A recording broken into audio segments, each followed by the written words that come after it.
જૂનાગઢના સક્કરબાગ પ્રાણી સંગ્રહાલયમાં કાળઝાળ ગરમીથી વન્યજીવોને બચાવવા તંત્રની વિશેષ વ્યવસ્થા। જૂનાગઢના ઐતિહાસિક સક્કરબાગ પ્રાણી સંગ્રહાલયમાં કાળઝાળ ગરમીથી વન્યજીવોને રક્ષણ આપવા માટે વહીવટી તંત્ર દ્વારા વિશેષ વ્યવસ્થાઓ કાર્યરત કરવામાં આવી છે। અસહ્ય તાપમાન સામે પશુ પક્ષીઓના સ્વાસ્થ્યની જાળવણી કાજે અત્યાધુનિક જળ છંટકાવ પદ્ધતિ અને શીતલ આહારના પ્રયોગો અમલી બનાવાયા છે। ઉનાળાની પ્રચંડ ગરમીની તીવ્રતાને ધ્યાનમાં રાખીને સક્કરબાગના સત્તાધીશો દ્વારા વન્યજીવોના આવાસમાં જળ ફુવારા દ્વારા સતત પાણીનો છંટકાવ કરવામાં આવી રહ્યો છે।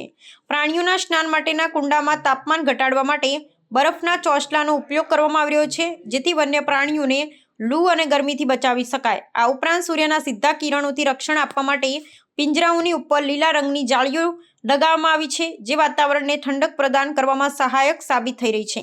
વન વિભાગના નિષ્ણાતો દ્વારા આ ગરમીમાં પશુઓના આહારમાં પણ આમૂલ પરિવર્તન કરવામાં આવ્યું છે। પ્રાણીઓને નિર્જલીકરણથી બચાવવા માટે પ્રવાહીયુક્ત પોષક આહાર અને ઋતુ અનુસાર ફળો પીરસવામાં આવી રહ્યા છે।